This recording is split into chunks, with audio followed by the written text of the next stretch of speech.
This is the Big Bizzle Show, and today we're going to be discussing a lot of things, really. Let's see, we're going to start with Yu-Gi-Oh! We're going to continue the Yu-Gi-Ohs, all the Yu-Gi-Ohs. Um,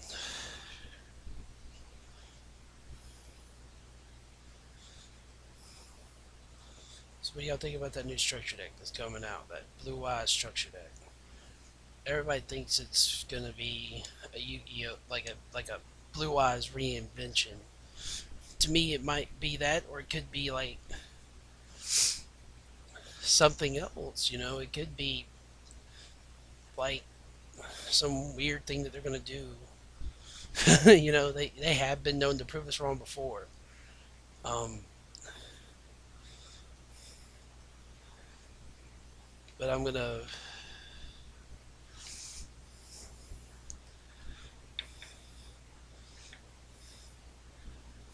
look for this video that I found. The Silent Enigma, I think, said it best when he was talking about the Blue Eyes thing with his first impressions video. I'll play a little clip of that.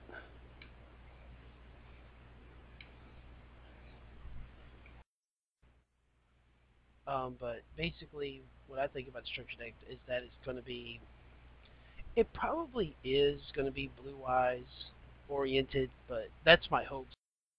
School deck come back. Because me, I'm playing Drag Unities right now as an actual, player. And to me, I like dragons. I like them a lot. They're just, there's just too much versatility to not run them. I don't like Chaos Dragons. It's just too simple, and it's too easy to disrupt. Drag Unities, however, are still kind of simple to run, but you got so many options as a Drag Unity player, even if they're playing Macro Rabbit or whatever. Whatever they play, you have options to deal with that. That's what most people don't understand about Drag Unities, is that even though they haven't been doing well in the YCS and all that, it's that they they can do something. You know what I mean? Like, give me a moment. I'm gonna find this on my deck. On my deck. I know it's somewhere. Work along. Find all the decks. Let's see. Here we go. Drag Unities. My list currently for Drag Unities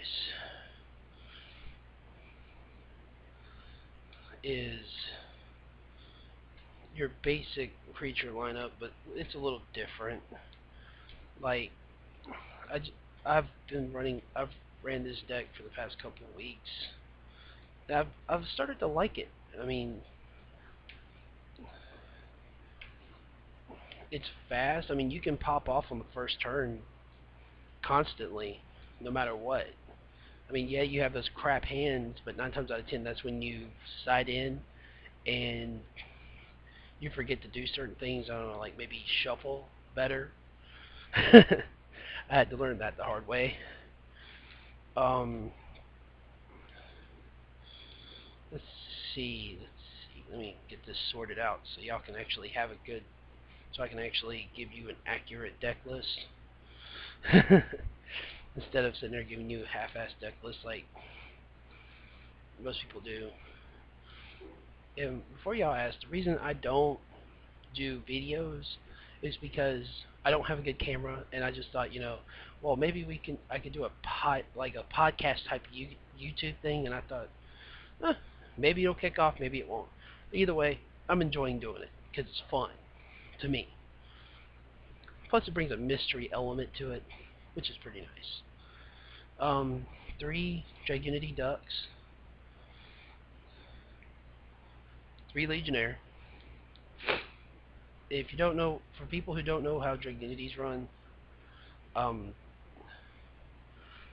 Dragunity Ducks' effect is, it's a level 4 wind attribute, wing beast, 1500 attack, 1000 defense. Its effect is this card gains 200 attack for each Dragunity card on yours you control. Yeah, sorry. When this card is normal summon, you can select one level 3 or lower dragon type Dragonity monster in your graveyard and equip it to this card. Legionnaire, you can set this card, when this card is normal summon, basically all the winged beasts have the same effect 9 times out of 10, where you can bring a level 3 or lower dragon from the graveyard, dragon to the graveyard and equip it. But this one, his is a little different. You can send one Dragon Unity card from your spell or trap card zone to the graveyard and select one face-up monster your opponent controls and destroy it. Now, what I like about Legionnaire is that you can equip any one of them. It doesn't matter. But also, it doesn't have to be equipped to them, so you can just play send, and it doesn't make much of a difference.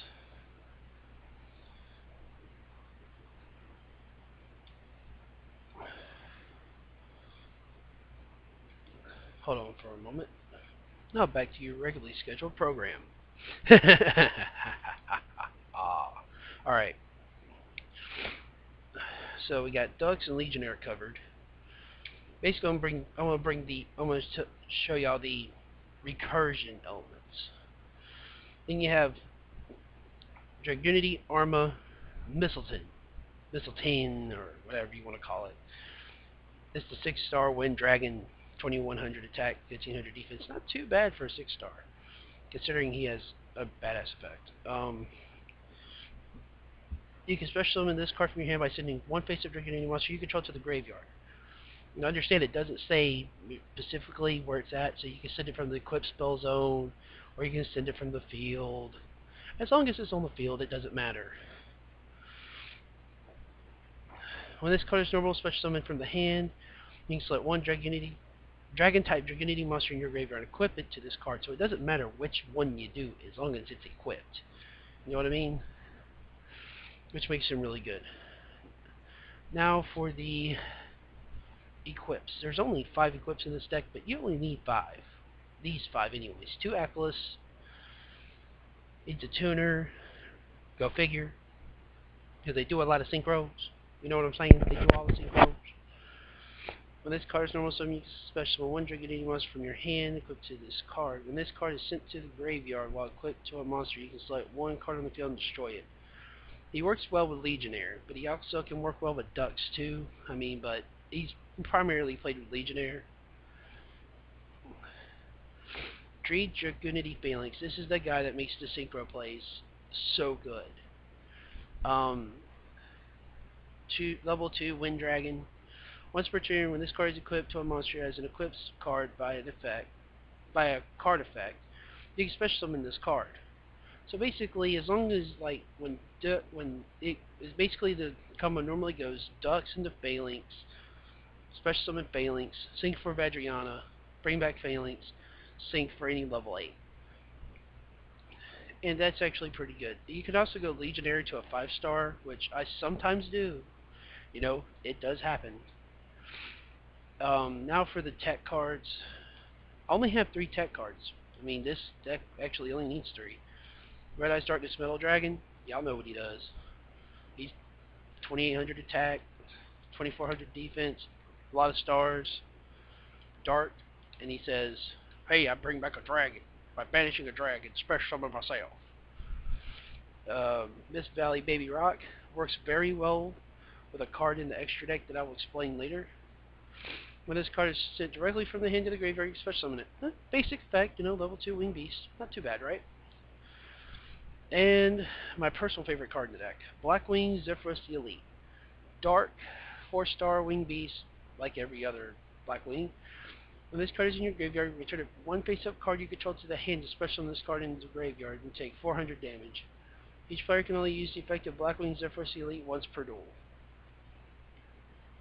Not too bad, right? Well, once you get more into the other stuff, you'll understand.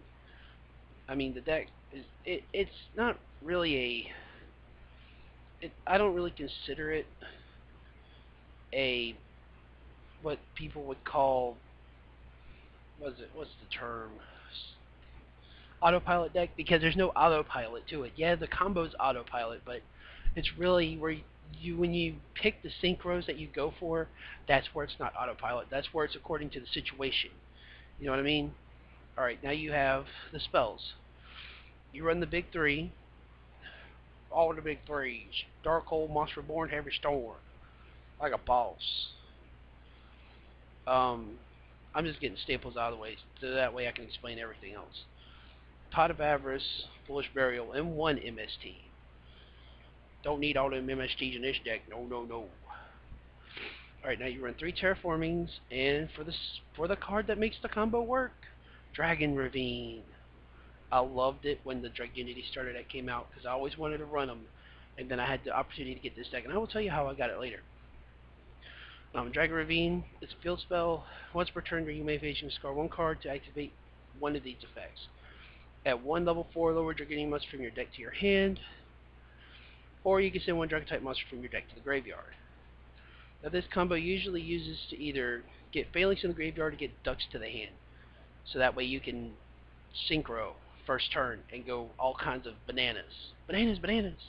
And Card of Constance, 2 of them, discard 1 dragon, 2 monster with 1,000 or less attack and draw 2 cards. Basically allows you to try to, if you have this in hand, you don't have a Ravine, it gives you an opportunity to draw into a Terraforming or a Ravine. That's what it's mostly used for. The traps! It's a trap! 2 Fiendish Chain,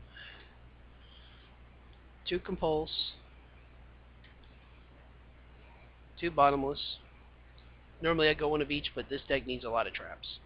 One of each of the Solemns, Solemn Judgment, Solemn Warning. Yeah, I'm already getting ready for next month's ban list. 1 Mirror Force and 1 Starlight Road.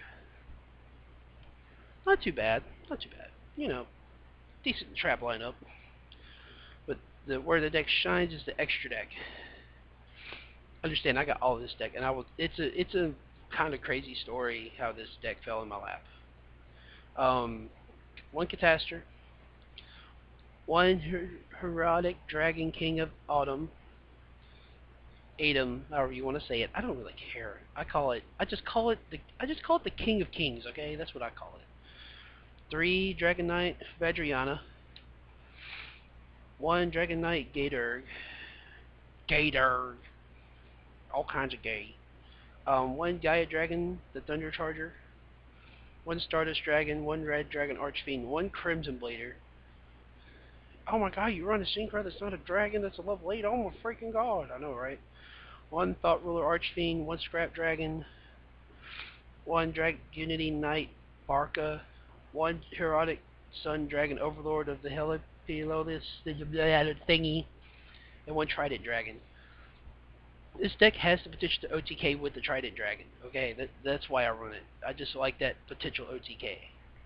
It's like, oh, you're gonna be funny. Well, I'm gonna be even funnier, basically. My sideboard is 1 Blackwing Dragon for the nasty little Chainburn decks. Oh, you got Chainburn. Well, I know to go side out one of my level 8s for a Blackwing Dragon and just piss you off. 2 Cookie River Dracos. Yeah. I got tired of dealing with Dark Worlds and Agents. Leave me alone. And I also got tired of dealing with Prophecies. Yeah. 2 Maxi, 2 Effect Veiler, 2 Imperial Iron Wall, 2 Gozen Match, 1 extra Compulse just cuz, I just wanted to run another one, 2 MSTs and 1 Dust Tornado. Now I'm going to explain how I got this deck, how I got this awesome Dragunity deck. I had some E-Hero stuff that I wasn't really using, and my friend wanted to run E-Heroes. And because he was getting sick and tired of Dragunities, and I'm like, and I've been after his deck for a while. I mean, I've been wanting it that bad. And he was like, well, I guess I'll trade you my Dragunities, finally pass down the torch if you give me E-Heroes. And I'm like, I could do that. It's no problem. I had to sit there, I was like, I don't know if I want to. Then I was like, you know what, screw it, I will. The deck runs very consistent compared to other Dragunity decks that I've seen being ran, or that I've read on the play-by-plays. How they have the ESPN type thing for Yu-Gi-Oh, and they don't even do a video for it. They do more of a freaking text, and I'm like, come on, you can do better than this. But yeah, back to the Dragon Starter deck. Um, I just like how I'm all kinds of random. Basically, the blue eye, the Bellow of the Blue Eye Dragons stru- structure deck is coming out in Japan soon, and I think when it's coming to this structure deck, it's probably going to be Blue Eyes based. It, but also it has implements of not being Blue Eyes based. I mean, it could be a new version of a Blue Eyes White Dragon we've never seen before. You never know. It could be. Let's hope for it, because I want to see some new variants. I want to see some broken stuff. I want to see Blue Eyes not played in Exodia OTK. That would be awesome. Yeah. In my locals right now, it's gotten very interesting because basically there's more Blackwing players. There's more basically because most of my locals are more cheaper. You know, they build cheap decks. There's like one guy who runs both Prophecies and Mermaid Atlanteans, but I think he's going to be selling his Mermaid Atlanteans because Megalo's up there. You know what I mean? It's like way up there.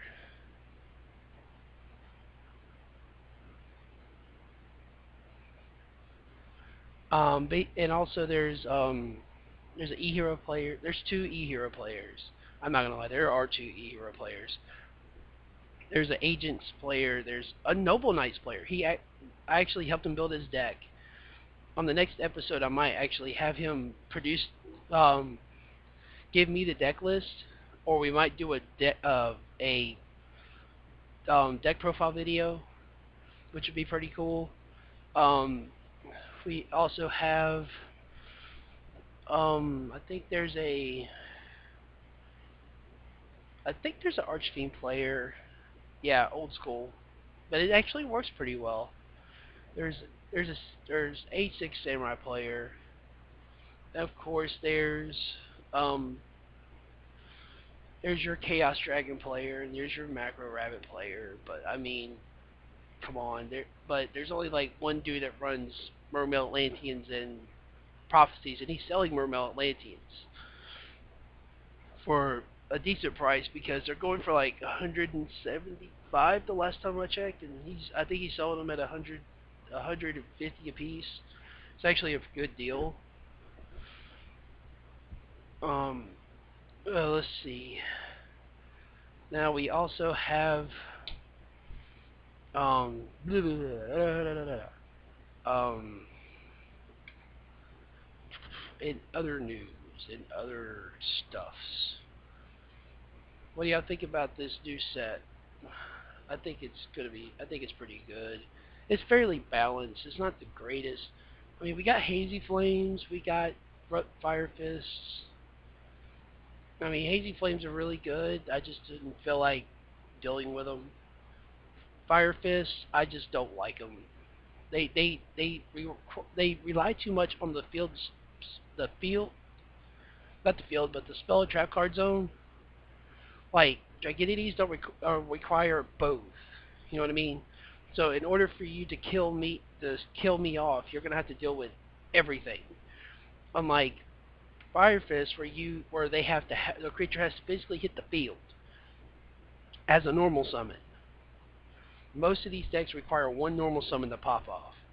So the only thing you need, instead of running Bottomless, I don't see why you're not running Trap Holes and Bottomless and Compulse in the same deck. Like, because Trap Hole will be like, oh, I have the Trap Hole, and they're going to be like, what? You seriously got the Trap Hole? Why are you running Trap Hole? And you can be like, because you require a normal summon to start? Just be all kinds of funny with it.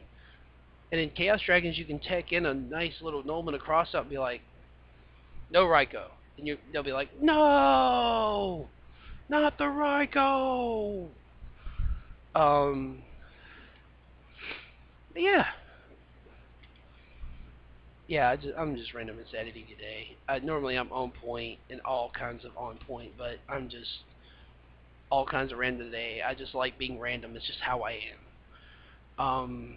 Let's see. Punker. Um, what am I missing?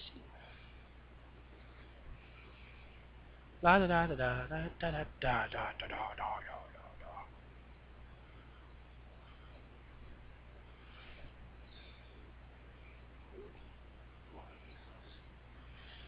da. Let's see what we have going on the Yu-Gi-Oh news for the TCG.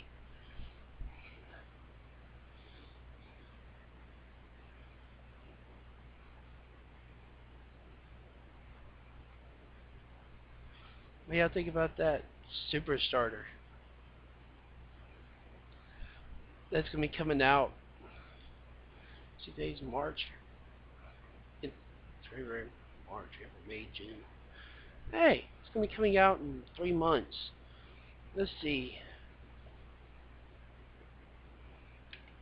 I think it's gonna be very interesting. Let's see. According to Shriek, in June, Konami is set to introduce the Super Starter, a perfect item for the first-time Yu-Gi-Oh! Trading card game players. Yeah, right. Mostly the old school players gonna be getting it because they know there's gonna be some good stuff in it 9 times out of 10 because y'all just all kinds of screw things up, like all kinds of make it broken. The Super Starter features a new configuration as the deck comes in two 5-card expansion packs. Nice. Easy to learn and fun to play. Super Starter is ready to play right out of the box with spells, traps, and powerful cards. This is a must-have for building duelists. For budding? I'm not sure if that's a right way of saying that. The must-have for budding duelists and is a great value at MSRP of $12.99. I think that's fair. I mean, most of my friends at locals are like, "That's just too expensive. Normally they're $10." But you get 5 packs with a ready-to-play deck. Why are you complaining about it being $12 when it could be potentially $20? You know what I mean? There's just too much value in that for new players and current players for it not to be at least a little bit more expensive than the current structure decks. Um, let's see.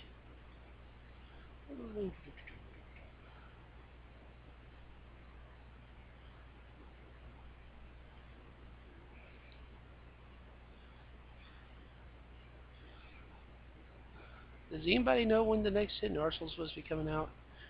My friend's been trying to figure that out forever. Like when the next Hidden Arsenal is supposed to come out because there's supposed to be a lot of good. There we go. Hidden Arsenal 7. By the way, this is my new pun. Gym Knights for Gym Knights. Just saying. They're kind of gay. Like, there was a story going around that Konami made it to where explained Gym Knight's origin, and it's kind of funny. To me, it is. Now, imagine this, if you will. Going to a press conference, right? Going to a press conference. And the press conference is about Gym Knights, or Konami in general, talking about Yu-Gi-Oh! Okay? Now imagine if they told you that the Gym Knights origin is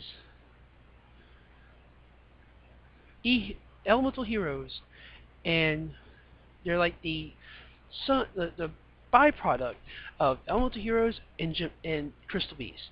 Now, when I heard this from a friend, I just had to go all kinds of stupid with it. Oh, so you're telling me that Sparkman and Rainbow Dragon got it on?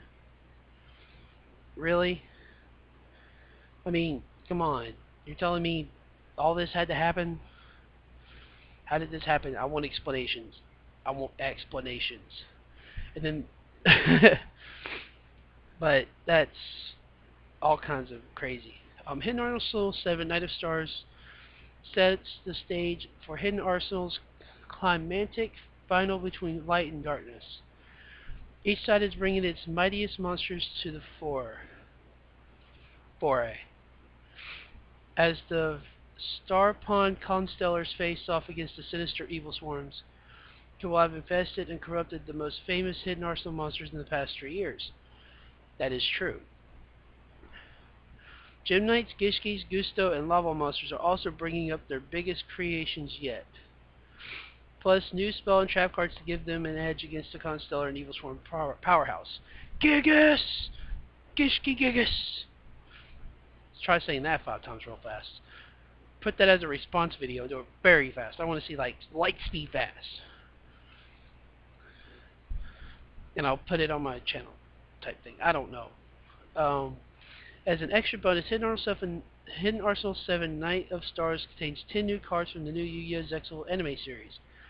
Unavailable anywhere else. Thanks for shooting up the price on Hidden Arsenal 7, you bastards. At 60 cards in total, Hidden Arsenal 7 is the largest Hidden Arsenal set to date, with 24 secret rares, 1 per pack, and 46 super rares, 4 per pack. Ain't that how it usually works anyways? Just saying, that's how it usually works. But then again, you're getting a lot more cards, so it's going to be harder for you to get the cards you want. Me, I just wait for someone to open a box and say, give me this stuff. Play it smart, people, not stupid. Smarter, not harder. That's how it's supposed to work in the world of Yu-Gi-Oh! But, next episode is probably going to be about Vanguard. I haven't done one about that yet. I've been wanting to, because I finally got my Morokumos. They're so beautiful. Oh. Like, oh my god. And actually, people, and on that episode, I'm also going to be talking about the cross rides. I'm going to give y'all, like, my in-depth analysis on cross rides. I am psyched about that episode. I'm doing both episodes today. My Magic the Gathering episode will be up on Friday. I've decided to wait and do my first episode of Magic for my friend that went to the I think it's a PTQ. See that or an invitational qualifier, something like that. But basically, me and him are going to be doing our episode Friday. Yeah. I hope y'all have a good day. See y'all on the next episode of Big Bizzle 9387 Show. I'm hella mixed up, yes I know. A lot of good and bad stuff as I grow. So now that I gotta live life with them both, all I can say